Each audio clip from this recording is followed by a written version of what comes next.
It was earlier in the day. In fact, possibly first thing in the morning. Might have even been the first thing that I saw today. I don't exactly know. We might need a time machine to solve it once and for all.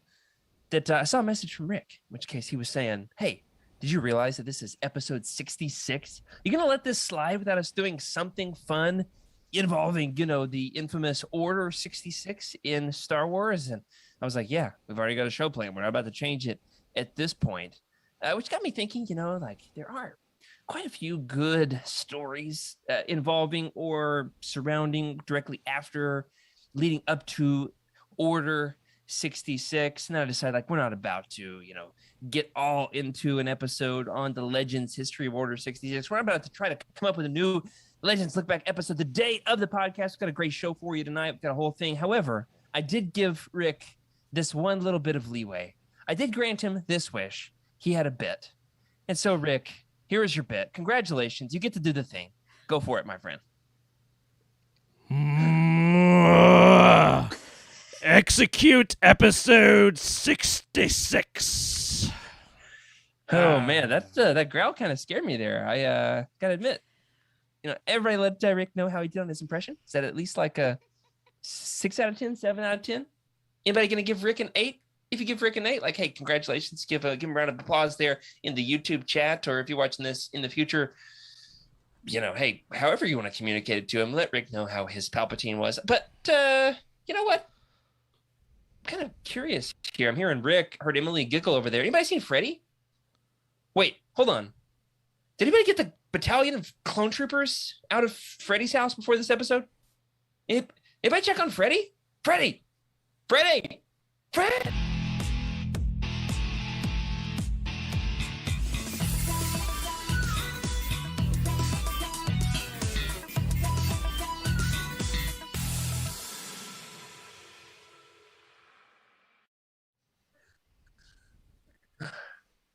Hello, everybody, and welcome to Legends Lookback, proudly part of the Utini Podcast Network. This is a Star Wars books podcast for people who don't always have a blast, but when they do, they have a Baja Blast, where we celebrate our rich EU history, as well as diving into lesser-known Star Wars classics. I'm your host, Jared Mays. I'm joined tonight by Rick Grace. How are you, Rick? Hey, man, I am doing pretty good. Back from the dark side? Yes, I'm briefly back from the dark side. So, man, as I said last week, I think week's always better when I get on the show. So I'm excited to be here. It is a really fun way for us to connect and hang out. Glad to have our friends with us in the chat. Also glad to have joining us once again this week, Emily Daybeck. Hey, how's it going, guys? We did trick-or-treating last night with my toddler, who is currently resisting going to bed. So I apologize if you hear some of that process, but it was really fun. Very excited to be back in Star Wars world. I bought our trick-or-treating candy maybe late September. As soon as they had stocked it in the aisles of our local grocery store. But that was a huge mistake because it's really easy to see it and just dip into it day to day. Oh yeah, for sure. Yeah, I panic bought it because I always forget every year, and then I end up buying it too late. And so it was late September, and I was like, oh my gosh, I have to get it. So I got home before I realized it wasn't even October yet. But then It's been really nice because every Halloween event that has happened since, we just take whatever candy my daughter gets and put it into that bag. So now it's just refilled itself half a dozen using times. Leftover candy from a year or two ago? Oh, for sure. No, not a year or two ago. No, from if there's a trunk or treat, or if there's Fort Irwin does a really cool thing in the training area in one of in a little training village where they have a big Halloween event. So anything from those, we just put it back into our thing because she doesn't need to eat all that candy. We don't need to eat all that candy, but other kids might. So that's what we do. We got the ring pops this year. And I discovered after I lit because they love them, and it's kind of classic nostalgia 90s. Of course. And it plays into my whole vibe. It was a couple licks into our ring pop about a month ago. Our box of ring pops that I discovered. I accidentally bought the color changing, the tongue painting ring pops. And my kids were thrilled to have Thrawn tongues. Their tongues were just bright blue. Absolutely I didn't know fluorescent. they made tongue painting ring pops. That's excellent. You know who wasn't so thrilled? My wife. Oh yeah, I wouldn't like that either. That stuff gets everywhere. Because kids just lick everything. It didn't turn their eyes red. Then we would have had, either a problem on our hands or a sci-fi novel on our hands.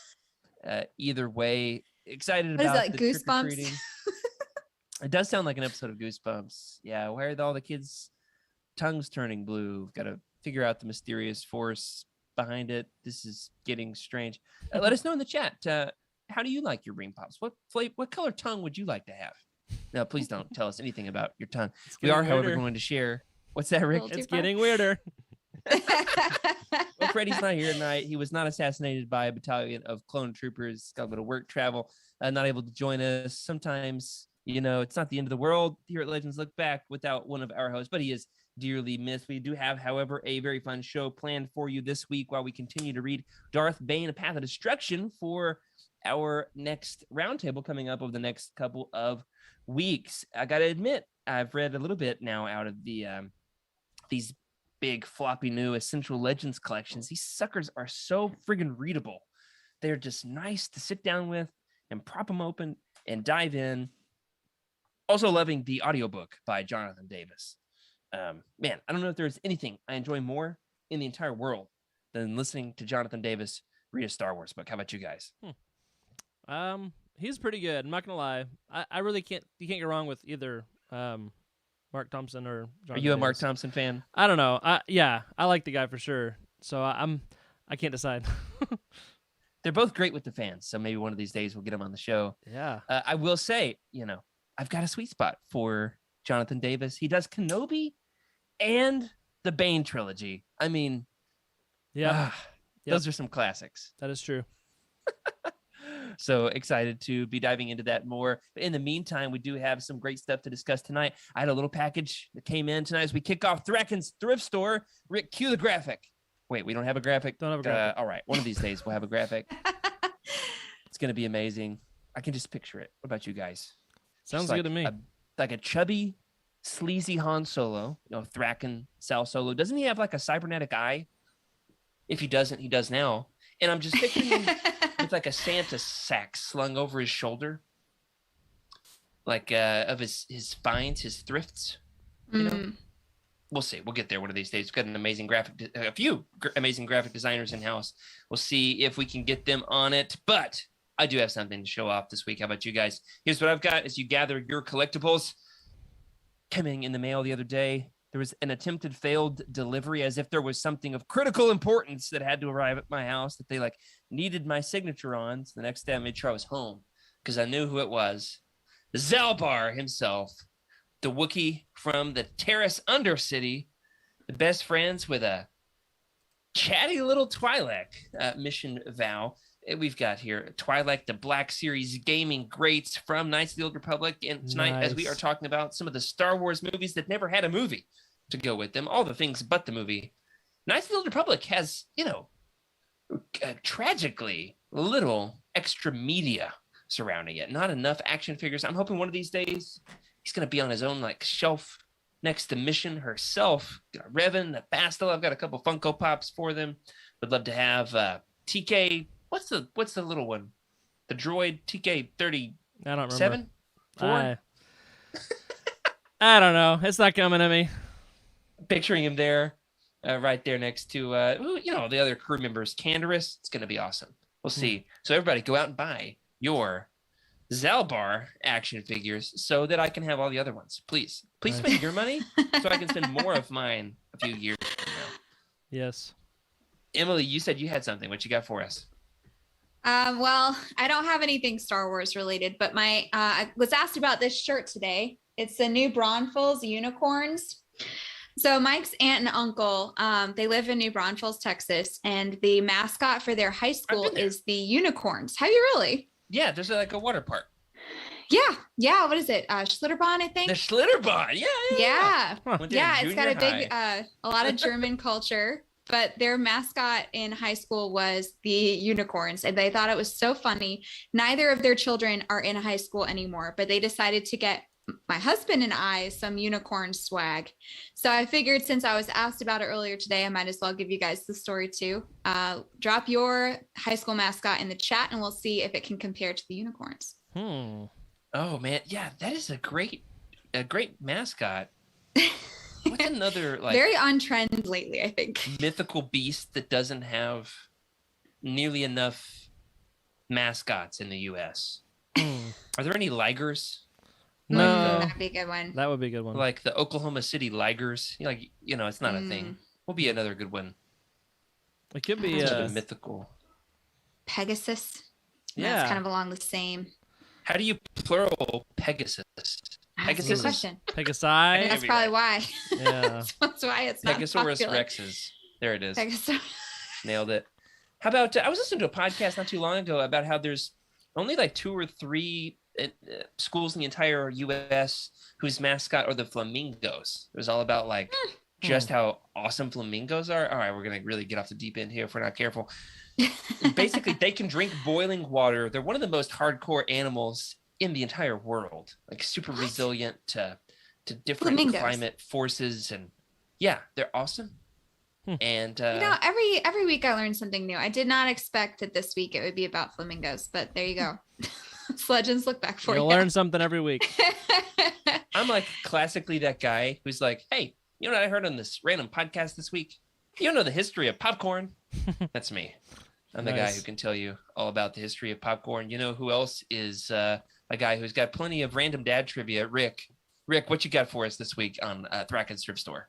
Yeah, so a little bit outside of my thing. I'm not that big into toys because like I got stuff from my childhood, and if I see something on sale, that's when I'm like, do I need this? It's a good deal. I might need this. Oh, yeah, I saw your haul the other day. Yeah, and so Black Series figures. I got a couple of them, maybe. Like I know I have Thrawn and maybe another random one. Yeah, I have a Jar Jar Binks, and I think maybe a couple more. Anyway, but if you haven't heard of Ollies, anybody heard of Ollies? Y'all too? Yeah. Okay. Yeah. All right. So I'd never heard of them until they were here. They live in the husk of Toys R Us, and that makes me sad every time.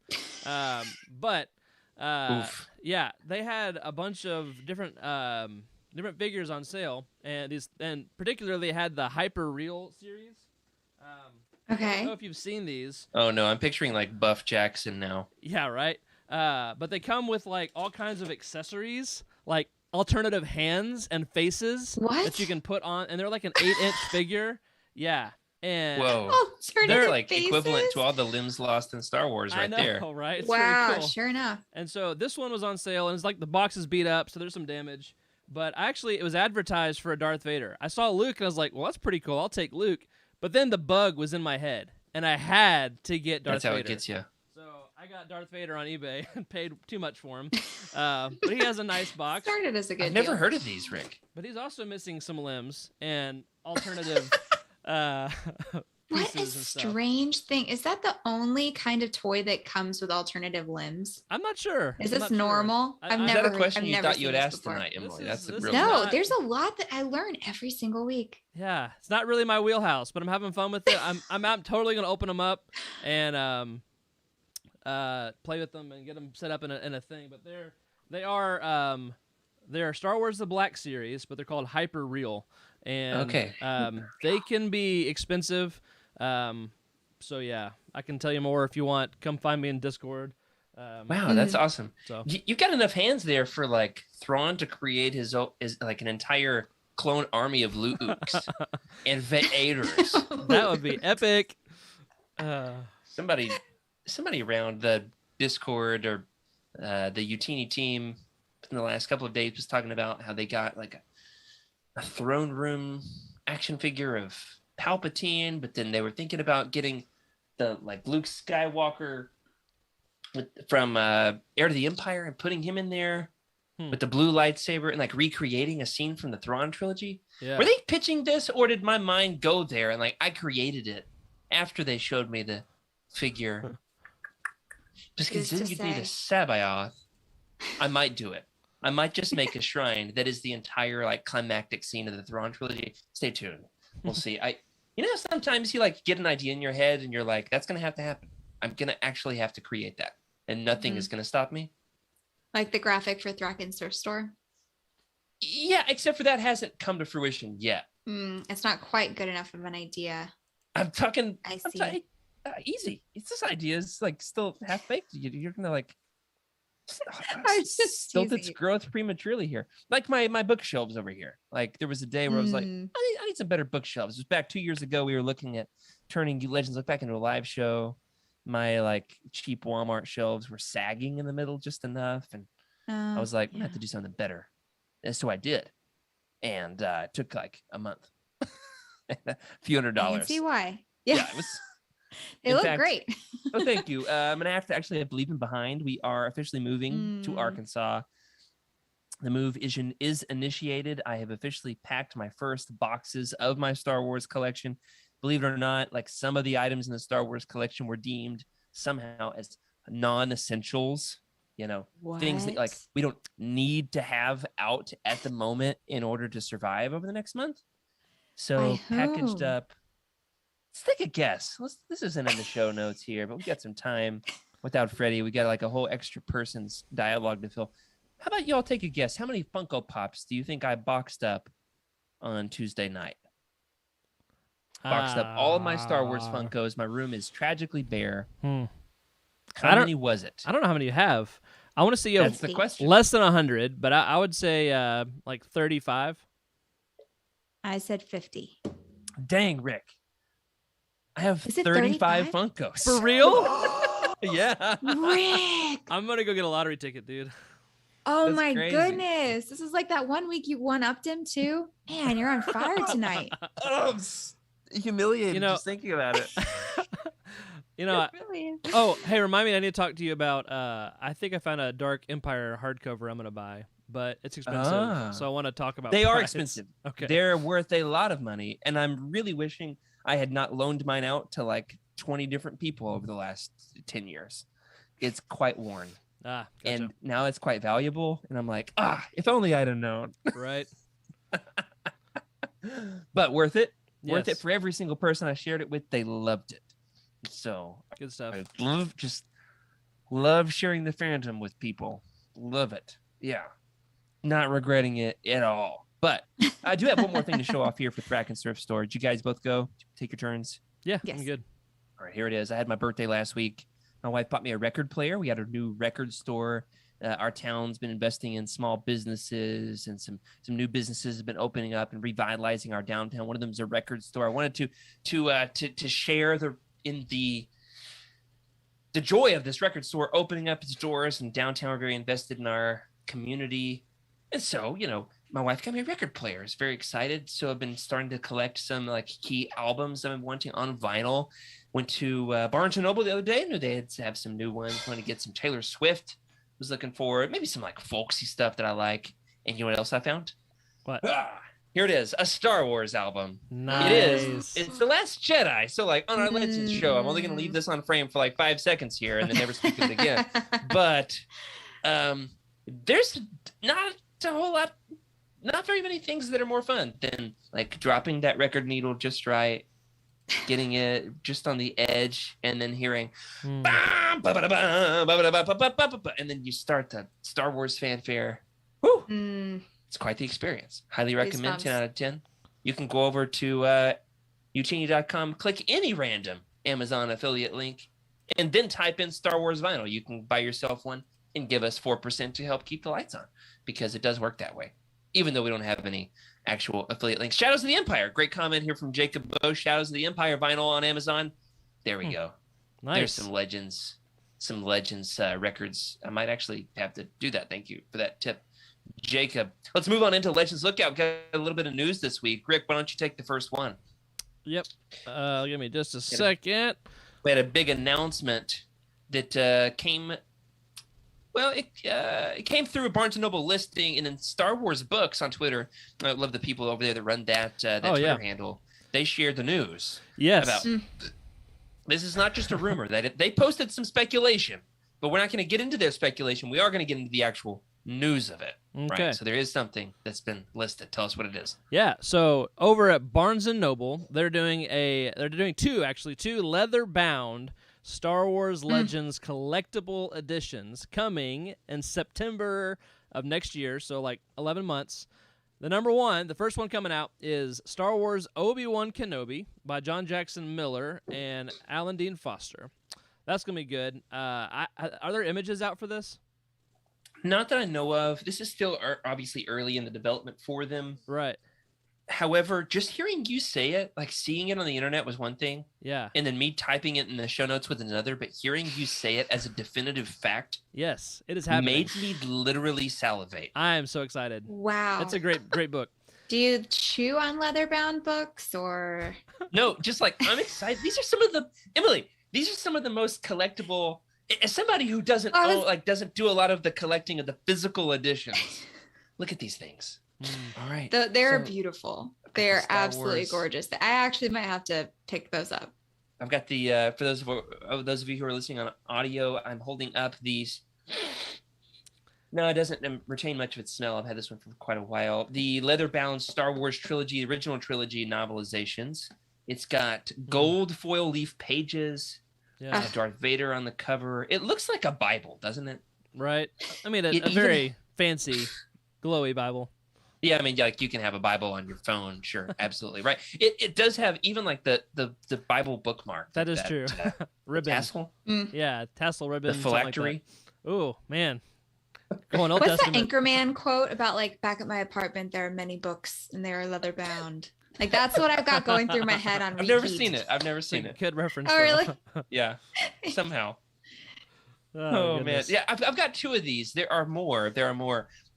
I have the Han Solo trilogy. Yep, I got that one from too. AC Crispin. Mm-hmm. And so it's got my favorite part about it is Jabba's smoking a hookah on the back, just lounging. You got one too, Rick? Yeah. Yeah, these are great. I'm very excited for this. Now, what's amazing is these do collect multiple stories.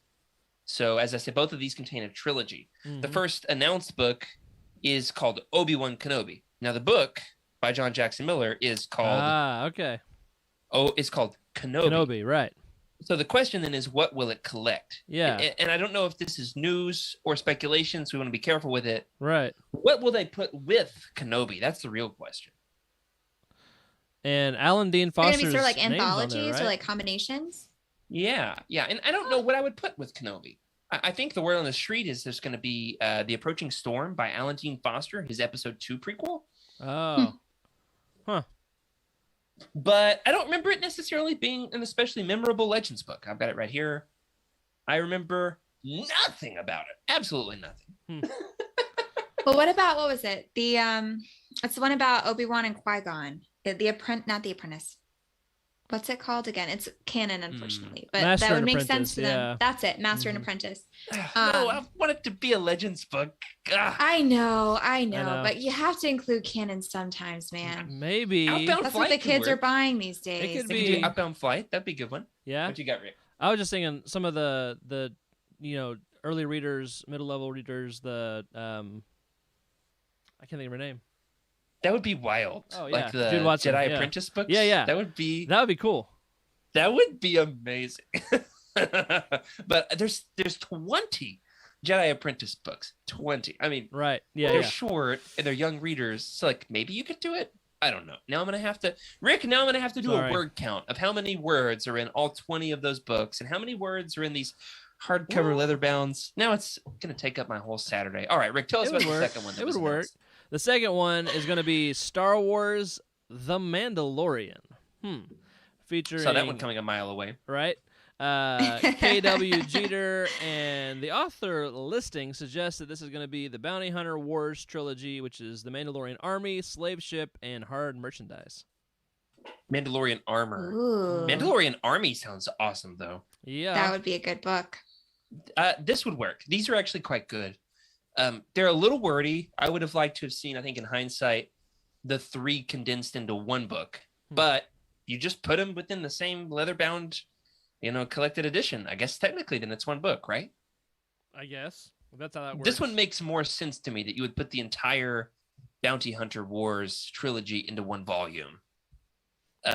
If they do, hey, I can guarantee you this. We will, without a doubt, cover it about a month to 3 months after release right here on this show, Legends Look Back. Utini, what do we call this? YouTube.com/Utini. This is where you can find us 9:30 p.m. Eastern on Wednesdays. A year from now, check back.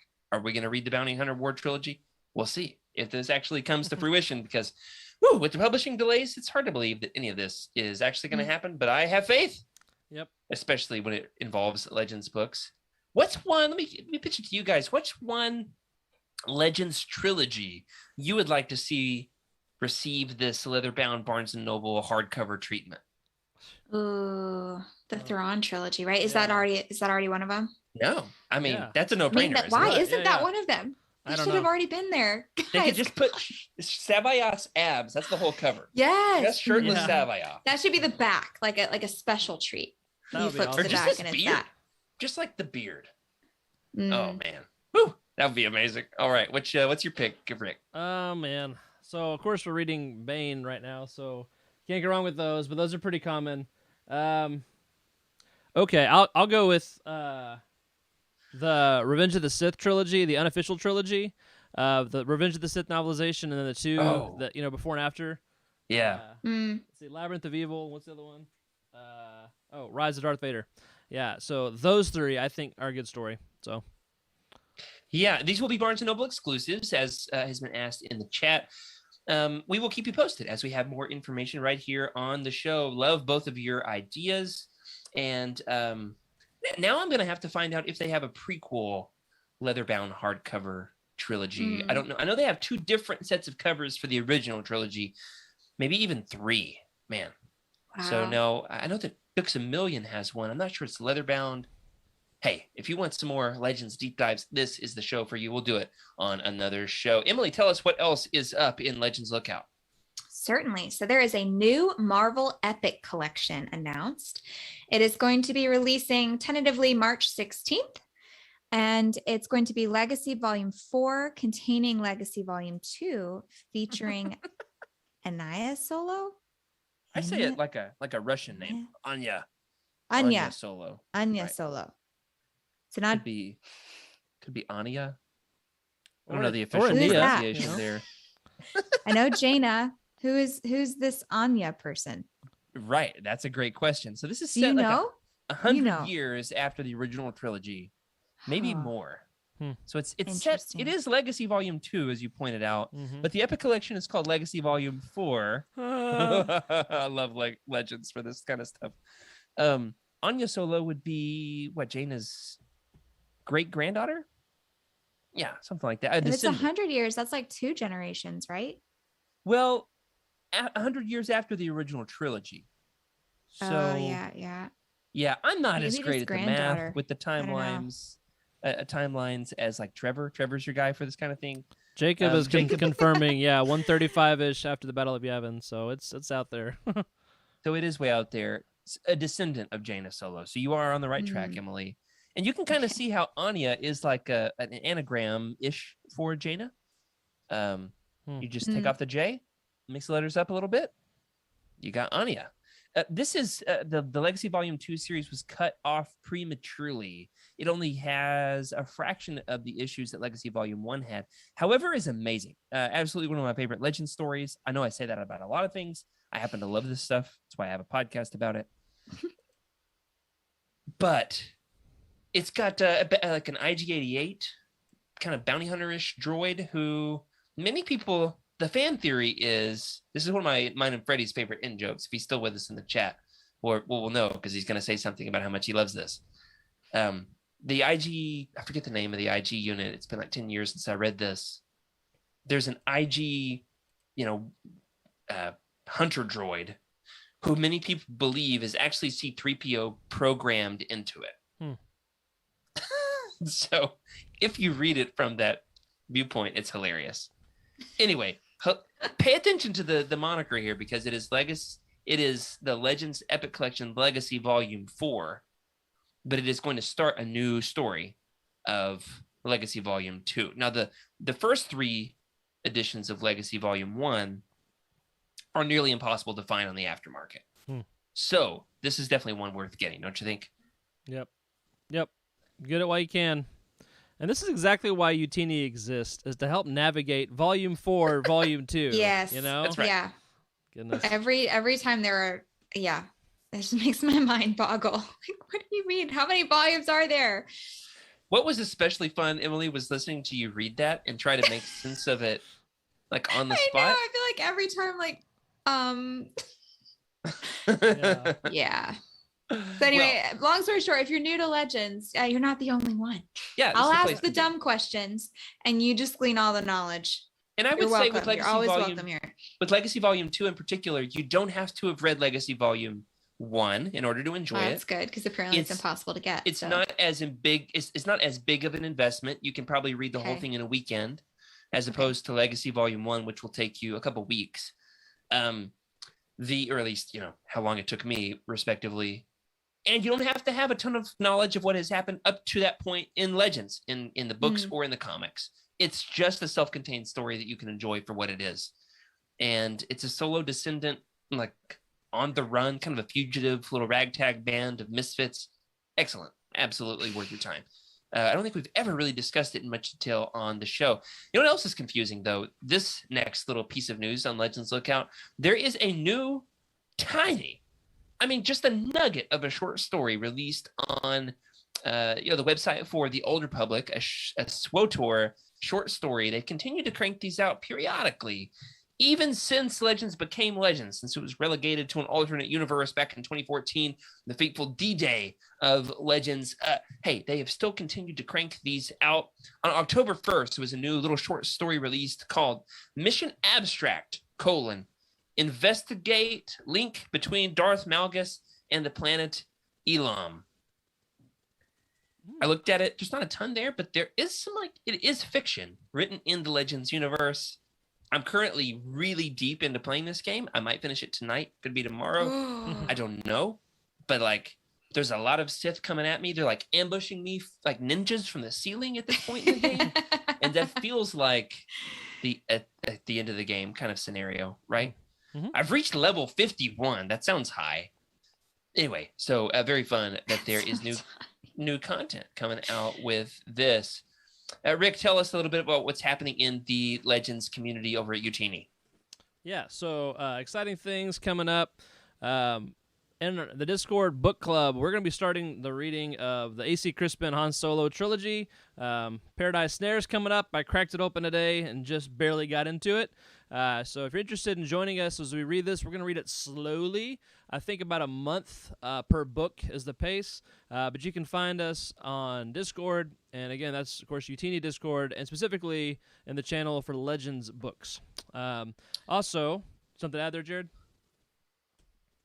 No. It's 10 pages a day, I think is how it shakes out. Okay. That's doable. Yeah, I was just stroking my mustache. I've started my fall beard. So don't mistake that as me raising my hand, Mr. Grace. Thank you. Is that what the kids call you on the school bus? That weirds me out. So I have a sign that says Mr. Grace. No joke, I have a sign that says, "Hello, my name is Rick Grace. Call me Mr. Rick or Mr. Grace."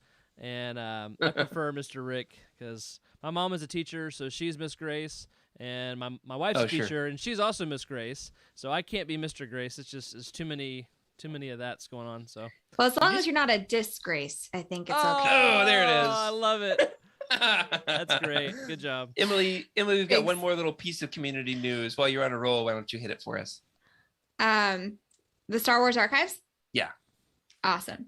So if you follow our entire network of Utini shows, Star Wars Archives is a really great show to catch. It has Trevor, who knows more about Star Wars than anyone else on our team.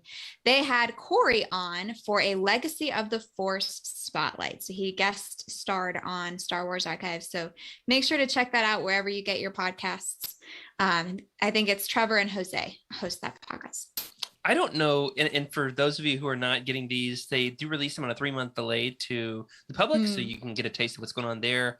I don't know if there is any podcast ever in the 10-ish years I've been listening to podcasts that I've enjoyed more than listening to Trevor and Corey argue about Legacy in the Force, because spoiler alert, Trevor hates it and Corey loves it. And and they're very strong personalities, so that's got to be just sparks flying. I was grinning ear to ear the whole time. Also screaming. I was screaming. I was trying to fix some siding on the side of my house that I accidentally melted when I was trying to convert my gas grill into a smoker so I could make brisket. It's a whole thing. Everything's fine. My house didn't burn down, but I do have a mess to clean up. And I was listening to this podcast while I did so, and when they got a couple details wrong, and it was recorded and released, there was nothing I could do to fix it. I'm just sitting there in my driveway screaming at the top of my lungs, like, how could you get this wrong? And I look over, my neighbor's just looking at me like, you know that meme of that kid that's like, I don't want anything to do with this? Yeah. That's what was happening. So let me know, guys, if you listen to that, if you have an experience that is somewhat similar to mine, it's absolutely worth the listen. And they're not way too spoilery, a little bit here and there, but not terribly so for the series if you want to check that out. Now, before we cut to break, we want to remind you to remember to like this video, or, hey, you will be haunted by the ghost of Exarchun for the rest of your days, or at least until you can send a couple of Force-sensitive children to deter him. And also Corin Horn, he helps. But here's the thing, hey, or if you're watching this live on YouTube, go ahead and just hit that like. Hit that like. It's like this. You just take your finger and like it, and there it is, and it helps us out. Also, there's all kinds of different ways you can help us out on the show. You can subscribe. There's probably other things. Leaving reviews helps. But hey, for the time being, let's go to break. And as you do, just click that like. All right.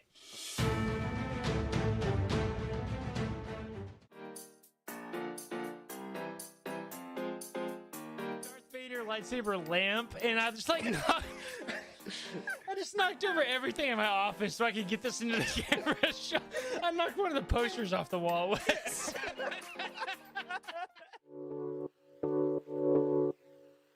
Anderson cover. I have heard the Anderson cover described by some friends of mine as one of their least favorite Legends covers, and I don't totally know why. Maybe it's just because Depa Billaba has this dead stare in the background. You know what it is?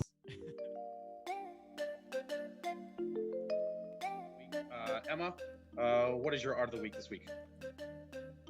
Yeah, so I don't have anything as dark and depressing as that corpse, but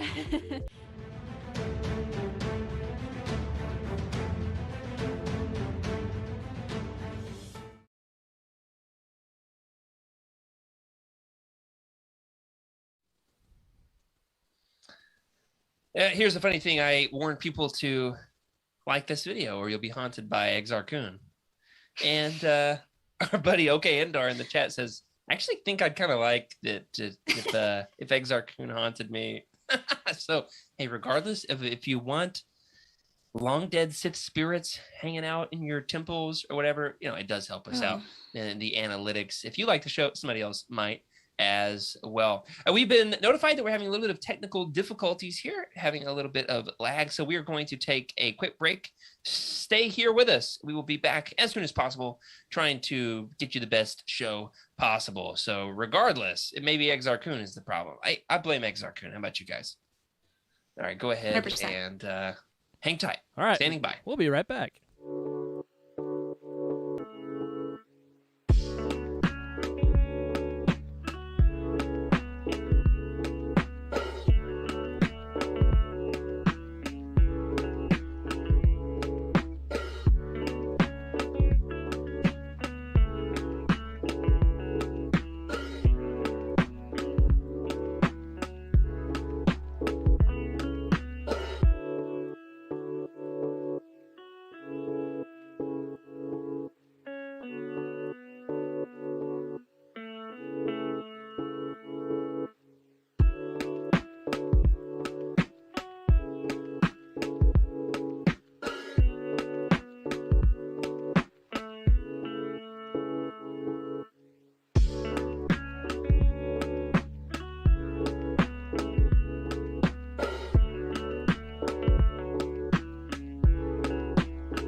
Thanks, everybody, for hanging out and standing by, whether you are Red 5, Blue 2, or anywhere in between.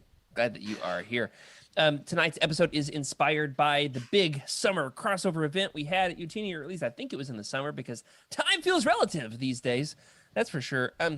We did this big event cross with the Cosmic Force and Utini Game Nights, where we talked all about the big 1996 publishing initiative that was Shadows of the Empire.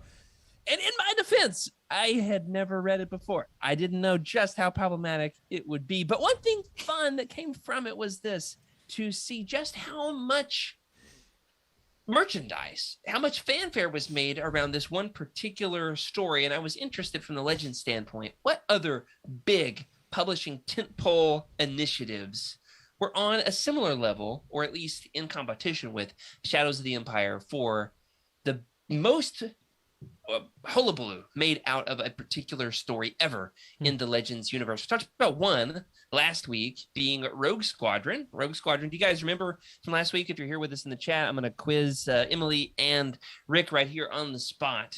Remember what other pieces of media and merchandise were created surrounding Rogue Squadron? What else came out surrounding this amazing book that we talked about last week? Emily, you want to go? Or you want me to go? No, you can go. You got it, man. Yeah. So good at and these Rick, questions. we've got a graphic for this one, right? Yes, we do. So there was a video game. I know that much. And I think there's a comic series that was either before or after. I think it was before, but I could be wrong. So it's 50-50. Chronologically, right, it is a prequel, but it was written while the books were being put out. That's why I thought both then. I'm going to go with that one. Right. Yeah, so there's a video game. Yep. Actually, multiple video games. Right, There's there's a sequel on the GameCube that I've never played. That'll be fun when I finally get to it. Got the comics. That's right. Now, how many were there actual action figures published that went alongside it? I don't know. I didn't have time for all that research this week, but would have been a good week to do some research. That's for sure. So Rogue Squadron did at least get the video game treatment. Doesn't tie into the book especially much, except for the very first level. Is the first chapter of the book is an adaptation of the first level of the video game. So there's that. But then in the book, there's the twist, right? That it was just a simulator mission. But like, you don't learn that in the video game. So there's a little bit there, but not a ton of connective tissue. Is there anything else in the Legends universe that does have some more connective tissue? Of course, right now in canon, we've got some big tentpole events happening right now. You guys think of what they are? Two massive, major events happening in canon modern day Star Wars storytelling that are not so dissimilar to what we're talking about here tonight in the Star Wars movies that never had a movie. Yeah. Emily, you got this one, right? I mean, Rogue Squadron's coming out with a movie. That is there's also, and then Boba Fett series. Neither of those are what I was thinking of, but those are perfectly valid answers. Your mind is just a beautiful place, Jared. Why don't you just tell us tell us all about it? We've got the High Republic, right? The High Republic. Yeah, for sure. Definitely. Yeah, we don't have action figures yet, and in fact, Eric is running a Twitter account all about, do we have High Republic Funkos yet? And so far, I think every day he's just tweeting, no. No, we don't. One of these days, though, we do have comics. We've got the books, even an audio drama.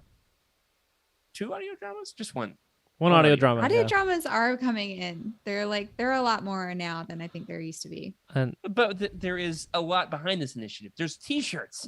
There's concept art that's wallpaper that's being released. Oh yeah, special editions in the books and everything, comic books.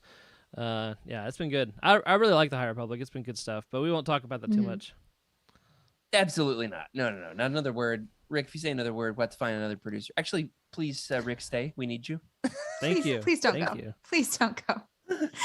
But this did, however, as the Legends fan in me has seen all the fanfare surrounding the High Republic and War of the Bounty Hunters, the big summer crossover comics event. Yeah. It's had me as a Legends fan just itching to say, we did it first. And there's so much more that you can dive into if you're wanting something that is crossing the streams with the mediums.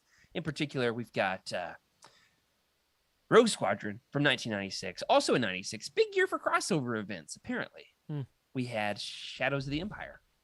What else, however, would qualify as something that would incorporate some kind of merchandise to qualify as a Star Wars movie without a movie. This, of course, famously is the line that was applied to Shadows of the Empire, the Star Wars movie without a movie. Mm-hmm. The legend has it was a way for George to test all the different streams of marketing. Could he crank out a soundtrack? As we talked about earlier in the episode, there's even a vinyl. Mm-hmm. You've got action figures. I, in fact, just packed away my Dash Rendar and my Shizor in bubble wrap this week. And I was like, maybe the bubble wrap will keep Shizor's pheromones in the box. But alas, it's packed away. Who knows where it is? So here's the question. And that is, what else qualifies as Legends Star Wars movies that never received a movie? Rick, why don't you lead us off? Yep. So the first one, I'm pretty sure has already been mentioned in the chat, but Dark Empire. Back in 91, we've talked about how good of a year that was for many of us, the year we were born. But yeah, that was an era where a lot of things were being put out. Like you mentioned, testing the water, see what would sell. So we had action figures, we had comics and audio dramas. A lot of exciting things happening with Dark Empire. Yeah, we actually have a really great pick here in the chat. Another one that didn't make our list. So hey, thank you, chat, for helping us out. And we're gonna fan create. We're gonna we should refer to this tonight like brainstorm, crowdsource. There's one. We're gonna crowdsource this particular list, and that is Dark Forces. Another good pick there from OK Endar, which is that Dark Forces did receive like the video game. Mm-hmm. In fact, multiple video games if you count the Jedi Academy games that followed. I got into the first level of the first one of those on my Switch. Yeah. And I couldn't figure out how to get across the river. Really? in the very first level. Nice. So, I have gotten further than that. Ha! But I'm stuck at like the second level, so Okay. But I do love the audio dramas that adapted those three particular stories. And then Rick does love the fact that he got those hardcovers of his Dark Forces trilogy. Some of the holy grails of Legends collecting. So didn't have Dark Forces on our list, following what we refer to as the Legends Kyle Katarn. No, what do we call him? The Chuck Norris of Legends. Oh, yeah. Kyle Katarn. That's right. Dark Empire, though, as you've mentioned, Rick, we've got the comic. There is no book adaptation. I was asked recently, is there like a prose adaptation? Not that I know of. There is, however, kind of flying under the radar, hard to get your hands on these days, audio drama adaptations of Dark Empire 1 and 2, but not of Empire's End. Unfortunately, you're going to have to read those. It's only 2 issues. Like, you can handle it. But yeah, okay, so help me out there. So, by the way, I think the volume I have is just Dark Empire 1. That's why I'm in the market for the whole trilogy. So you have Dark Empire 1 and 2 that are a series of comics, and then what's the third part to the trilogy you just said? Yeah, Dark Empire 3 was canned prematurely. It was in development and never did quite see the light of day, so it was condensed and did not have Cam Kennedy, the infamous watercolor artist who made that quite iconic art. He was not on the series. A different artist, fine, but there's quite a jarring difference there. Empire's End is the name of it, which is crazy because there's also a canon book in classic Star Wars style called Empire's End, right? Book 3 of the Aftermath trilogy. Is this why there are like volumes everywhere? Is that the deal? It could be part of it. To distinguish. There are only so many names. I know. So Dark Empire we got cycled through. It's 6 issues. Dark Empire 2 is 6 issues, and it is spectacular, but it takes all the craziness of Dark Empire 1 to 11, for sure. Whoa. I kid you not. This sounds like I'm making this up. The Millennium Falcon ends up running away from Boba Fett into some kind of like a cloud in space of toxic gases or something like that. But inside, there's a colony of steampunk people who... No, but it does sound like that. But they're good guys. They're led by a benevolent king named Empatajoyos Brand, who is a Jedi whose head is all that's remaining of him, that's attached to a ball with a lightsaber that's built into his ball. Like, he doesn't have a body anymore, just a ball with a lightsaber. It's not euphemistic. No, I think really. All right, I got to find the picture. She doesn't believe me. Why Impatajoyos brand. Without a doubt, my favorite. There ought to be an episode of this where we do like fact or fiction. Like, what are you telling that's yes, actually true? That would be great. And what is just completely made up? Because I honestly don't know if I'd be able to tell. So his lightsaber is built into his ball, and he is like he hangs out with Han and Leia, and then he ends up joining like their fight against Naked Palpatine. So they go to help Luke, evil Luke, but not so much evil because he's turned back to the light side because he and Leia defeated Naked Palpatine in the duel. It is getting spoilery. I'll stop. I'll stop. Impatajoyos Brand is a steampunk Jedi in a ball from Dark Empire 2. I want to make so many jokes. I want to make so many jokes. Man. Yeah. Wow. I'm not making this up. Yeah. Tom Veach made this up and Cam Kennedy. All right. I got to find a picture. It was made up by someone, but not by me. Now, we're talking about Star Wars movies without movies. Obviously, there is a book. There is an audio drama.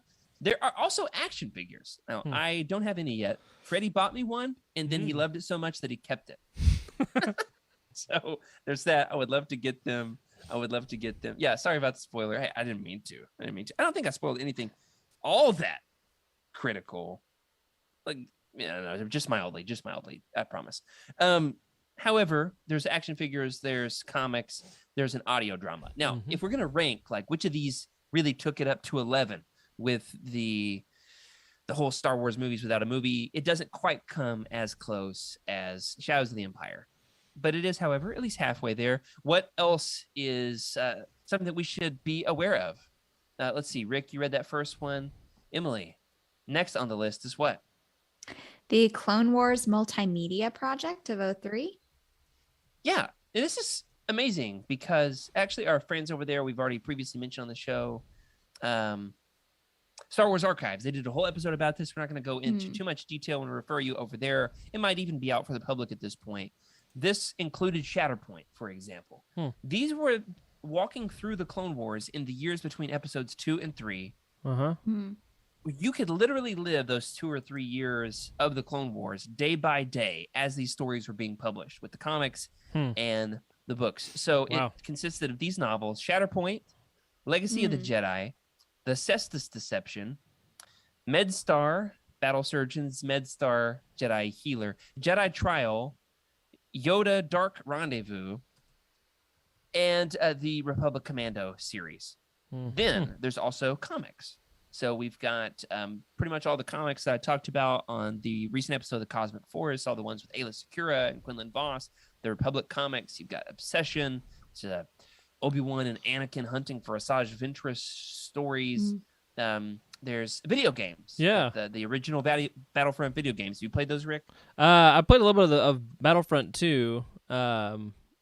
Like the original, but I'm also thinking, like, isn't the classic Xbox the Clone Wars? Isn't that the same era we're talking about, right? Now, I think so. I've never played it, so I don't even know what it is. Really. Yeah, well, I had to look it up because my brain is clicking. Wow, that's a first. And it looks like it's April 22nd, 2003. So I'm guessing it fits in perfectly with that era. But I played that game on Christmas Day. I got my Xbox, and that was like the demo game that I had. And it was a lot of fun. So this is connecting me with memories that I totally forgot about. So I'm about to go back and reminisce on good old 03. I'm gonna have to check it out. When COVID was first getting started, my husband upgraded his Xbox and we downloaded Battlefront 2 because that was like my thing. I was like, okay, you can get that, but we have to get a Star Wars game. And then I committed to trying at least 10 days in a row where I played every single day because I've never been very good at video games. And I was like, there's something to it. I might as well give it a shot. I couldn't ever get past the Death Star wreckage. And that's like the second level, maybe. Nice. Okay. It is very early on. One day. But that the only Star Wars video game that I've ever played was during the Clone Wars Multimedia Project. The only one you've ever played. Wow. The only one. We're going to have to do like a whole Legends Look Back series. Maybe like a once a month thing where we make Emily play a classic Legends video game. Just like put her on the worst level of everyone. You got to wait till after I have this kid though. Cause like, I'm going to need a drink with that. I keep forgetting that you're pregnant. And then you mention that and I'm like, whoa. I'm not going to need to. Yeah. That's not something I want to do. Well, I did not find Impatajoyos Brand, at least not like a huge picture of him that I can show off. I did, however, find a full page image of a Rancor drawn by Cam Kennedy. All right, here we go. Empatajoyous brand, just to prove to you that I'm not making this up. See if I can get it up close enough to the camera. You see him there, looking in his Bali self. It's like if Buzz Lightyear met BB-8 in Jedi form. That's like what that looks like. That's nice. Yep. All right, now we're gonna have to make an entire Utini reading collection, and that's gonna be the quote at the top. Like if Buzz Lightyear met BB-8. Oh my goodness. Yeah, that's awesome. Well, the Clone Wars multimedia project, obviously, conceive of it as this: anything before Filoni got his hands on the Clone Wars. So the Clone Wars without Ahsoka is what it is. I consider it like the dark and gritty Clone Wars. It's a little. There's some dark and gritty stuff in that series, but this goes to some really shadowy places that series doesn't quite get. All the Quinlan Vos stuff. There are some slight contradictions to where the next Clone Wars series will eventually go, but it totally qualifies as a Star Wars movie without a movie. How else can you experience a Star Wars story for multiple years, entry by entry by entry, other than now, like with the High Republic? It's a great way to do it. Yeah, it reminded me of the High Republic when you were describing it. Very fun way to be involved. You just look for the next entry, whether it's a comic, whether it's a book, whether it's a video game. You grab it, and it's like you're in the trenches of the Clone Wars. Next up is one that I am just been dying to talk about, and it's one that we have not covered in nearly enough detail yet here on the show. In 2008, The Force Unleashed opened up the floodgates of Star Wars storytelling in between the trilogies, in between episodes 3 and 4, set in the Dark Times era, featuring the Sith apprentice Starkiller, who, yes, infamously, as we talked about on the Macho Men of Legends, crashed a Star Destroyer using the Force, or so the legend goes. Right. There are actually 2 video games, Force Unleashed and The Force Unleashed 2, a part of this. There is a Force Unleashed 3 that was in development, that was planned. There's some story elements out there that the creative director Hayden Blackman, who a Legends storyteller, has written quite a few comics himself. He has revealed some of those story details, what that game might have been like. He, in fact, did a video playthrough with David Collins, who played Proxy the droid, and Sam Witwer, who played, Starkiller, also like Maul in the Clone Wars. So the 3 of them did a 3-part playthrough. It was worth finding on YouTube of the video games, talking all about the behind the scenes on all of this. However, in a multimedia experience, it also contained books. In fact, the hardback publication of The Force Unleashed 1, the original, is one of fewer than 10 Star Wars books to ever peak at number 1 on the New York Times best sellers list. Would you have thought that a video game adaptation would be a number 1 New York Times bestseller? That's crazy. There's a lot of things I don't believe on this show. That's pretty cool. Yeah, it is cool, and it does get a lot of hate. There's a lot of like, oh, well, this book is, eye rolly. I was expecting nothing when I read it like 5, 6, 7 years ago, and was floored by how much I enjoyed this reading experience. So totally worth your time, worth checking out. Force Unleashed came out in 2008. I believe Force Unleashed 2 was 2011, shortly afterward, not terribly far after. Does also contain a comic adaptation as well as some reference books about the art of, the making of. So there's quite a bit to find. There might even be a Starkiller action figure. I'm not 100% sure, but it sounds feasible, doesn't it? Yeah, it could work. Possibly. All right. Rick, what's up next? Next, we have Star Wars The Old Republic from 2011. And I don't know much about this one. I recognize some of the books in that era, but I didn't know. Is there a game and other, I guess probably comics I'm oblivious to, but what else happened in that initiative? Yeah, this is the game that I'm playing right now. This was basically the follow-up for Knights of the Old Republic 1 and 2. Oh, okay. But it's not KOTOR 3. Right. Divisively. I see. It's an MMO. So you can... Yes, okay. You can basically, hop on and play with other players, and you can form guilds, and I've not done all of that, all of those. I'm just wanting to get the story. I just want to know the story. I've heard that Revan plays a part somehow, and I just want to know. I mean, he's got to. It's the Old Republic. Revan is in it somehow. I have now, at this point in the game, encountered a character from the book, Revan. So very excited about that. However, he disapproves. You know how like you're earning points with your companions, like based on your decisions, that either you're gaining influence or losing influence, right? Mm-hmm. The deal is with this particular companion, I don't want to spoil it too much. He's from the book, Revan. Every single decision I make, there's a little bit of dialogue that says this character disapproves. Every single thing I say, he disapproves. Our buddy OK Indar in the chat says the Jedi Knight class story is considered KOTOR 3. Okay. I've seen somebody complaining on the internet. Can you believe that? I saw somebody complaining on the internet that they want a KOTOR 3. I would like that too, but it has totally been a fun experience. The levels are beautiful. There was so much that came out surrounding this game back in 2011.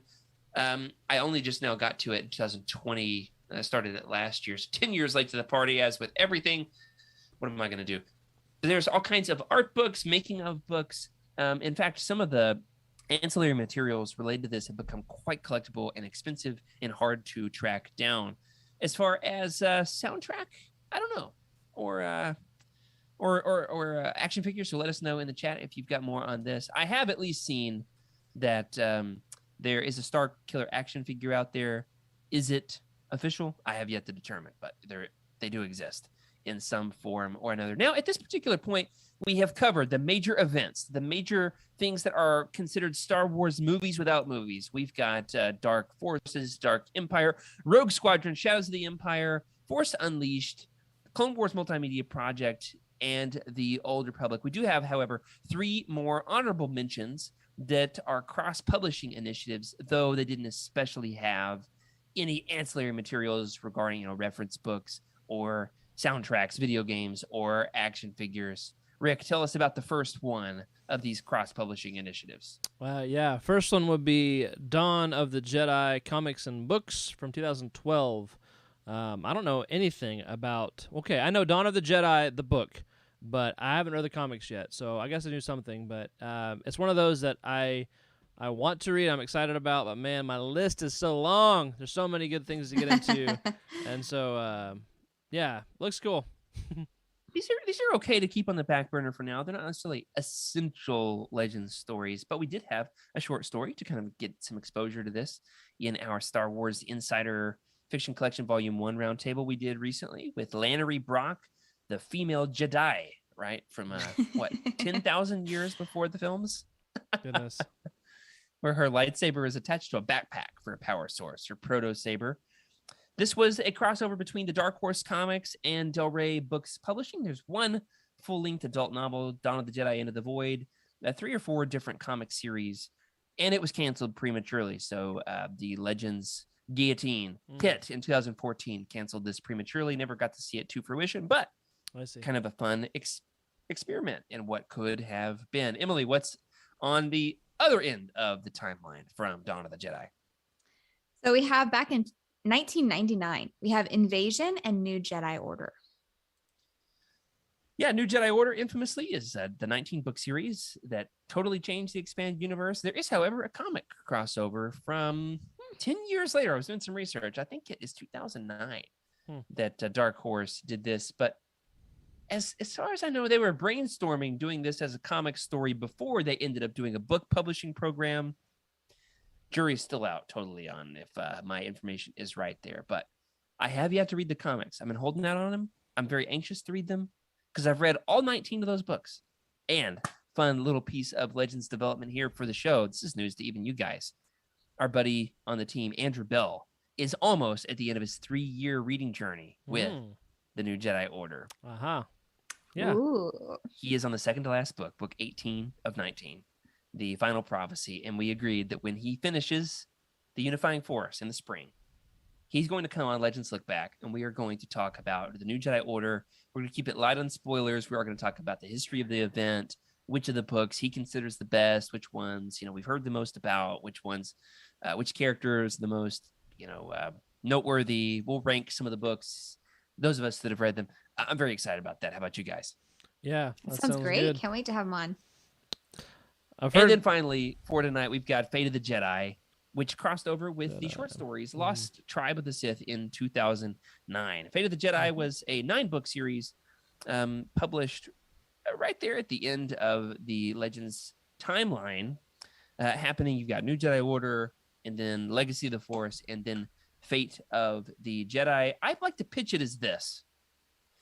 It's like Star Wars meets the Odyssey, where Luke and his son go off on like a spiritual quest across the galaxy, learning about secrets of the Force. There's a Sith cult. It's amazing. It's crazy. It's absolutely bonkers. There's 9 or 10 short stories that tie in. They were written by our buddy, friend of the show, John Jackson Miller. Mm-hmm. And here's a fun thing. There's even a map. Something like, it's getting all Lord of the Rings up in here, isn't it? Yeah. It is. Nice. Very much so. Andrew will love that. Mm. I honestly forgot about that map, to be honest. I've discovered that it is here. So at this point, let me ask you guys, what is some Legends story or Legends title, some big Legends thing that you're surprised hasn't made the list as a Star Wars movie without a movie? What is something that deserved the full fanfare treatment and for whatever reason really just didn't get like the full action figure line or the comic adaptation, and there might have been something we missed along the way, which will come up at this point. But what's something for you that you're surprised didn't make the cut? Oh man, well, Courtship of Princess Leia for sure. I'm just kidding. I don't know. Let's see. I'll say like what I want an action figure for is if there's a Corran horn, I'd take one of those. That'd be cool. But Kyle Katarn, decked out in green. Yeah, Kyle Katarn really though, like having me a Star Wars Chuck Norris around the house would be very handy. Gotta say. So yeah, Kyle Katarn. I think there's an action figure for him. Is there? I could I'll be have to find wrong. him. He's got a good beard, like the lone shoulder pad, just the one. Just the compared one, to Dash right. Rendar. That's how you know the difference. Dash has 2. Emily. I feel like this is my answer every time, but I feel like Thrawn really needed more. No, I think you're right. He's just like, he's so prominent in Legends, and then he's gotten almost no real limelight, I guess. That's fair. I don't know. In recent years, there's been some more merchandise for Thrawn. That's I've true. got a Thrawn mini bust over my shoulder over here. And then finally, he has some trilogy, which is great. Right. But I just, after like, he's in almost every book, and then just like he's only in Rebels. That's the only thing that we can see him in, and he's kind of obnoxious in it. So like I wish that he had gotten a little bit more Shots fired at canon. Yeah. I know. As all I know, give me a break. There's not Let's talk about something. Says there is a Corran horn figure, but it's non-canonical for Legends. He's in an orange flight suit instead of green. Nope. He flies in a green one, doesn't he? I don't remember that detail. I'm not sure. He's like very forward with the fact that his favorite color is green. Yeah. So he has a green X-wing and a green astromech and a green flight suit. And his lightsaber can extend. Does it match the color of his eyes? Yeah. Is that why? Not a green lightsaber. Not a green. But is very forward with the fact that his favorite color is green. All right, so that's a good pick. One for me is that Knights of the Old Republic doesn't have a ton. As we mentioned earlier in the show, when the game came out, I think with BioWare and Lucasfilm, LucasArts, a little bit surprised to discover just how huge of a hit that it was. It was the 2003 Game of the Year, according to multiple video game outlets. There is a little bit more coming out now, such as my glorious Zalbar. I've got the Revan and Bastila and Malik Funko Pops now, but hey, with the new game on the horizon, who knows? Sky's the limit. There is, other than Revan, the tie-in novel that kind of bridges the gap between the video game and the Old Republic video game, really not a lot of tie-in material. There is no... The Knights of the Old Republic comic is kind of its own thing. Doesn't tie in much, just a few key details, but it's not like an adaptation or a spin-off of the video games. That's my pick. One other honorable mention that didn't make the cut, but does at least deserve a shout out here is the 2009 the 2009 book Death Troopers, right? The Stormtrooper horror novel. We got to shout this out here in the month of October. Either of you read Death Troopers yet?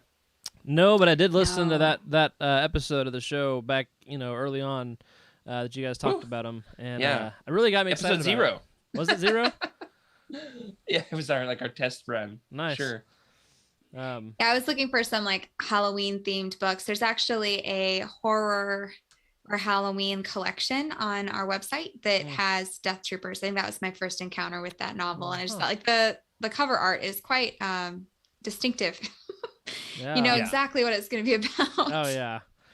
There's also some Galaxy of Fear stuff, you know, for Halloween, and canon. There's the Dark Legends or whatever they're called, the myth and fable counterpart. But anyway, good stuff. Jared, talking about like a video game for Death Troopers. Wouldn't that be cool? That would be really cool. And imagine just all these like zombie stormtroopers coming at you though. Like, man, that'd be good. Now. Ooh. The new Battlefront 2, they had that Ewok hunt mode. Did you ever play that? No, I haven't. I played the video game. I played the story mode, but never much of the PvP. I'm not very good at any of it. It's hard, but it's kind of like a battle royale kind of deal, but like opposite, where you start as a stormtrooper and there's a couple of Ewoks, and it's a dark map, and the Ewoks will hunt you. And once you get killed as a stormtrooper, you become an Ewok, and so it's the last man standing as a stormtrooper. As a stormtrooper to get out and get evacuated from. What? Yeah, it's really really fun, but it kind of has such a trippy concept. It kind of has like Call of Duty Zombies vibes, but it's not scary. It's just it's spooky. It's Ewoks. You hear Ewoks behind you, and then you get hit in the back of the head and stuff. So yeah. Wow. Now. How do you become canonically? How do you become an Ewok if you die as a stormtrooper? Yeah, it's there's like a lot of questions. It's just game mechanics. You know what happens on the Forest Moon of Endor. Endor stays on the Forest Moon of Endor. This is where it breaks for me as a Star Wars fan. Like, I need a cohesive story. That's what's so good about Knights of the Old Republic. All right, naked Palpatine, you can have all your slimy palps, but this is what does it for you, huh? This is where you draw the line. Dark Empire was a perfectly cohesive story, and you'll never prove me wrong. All right.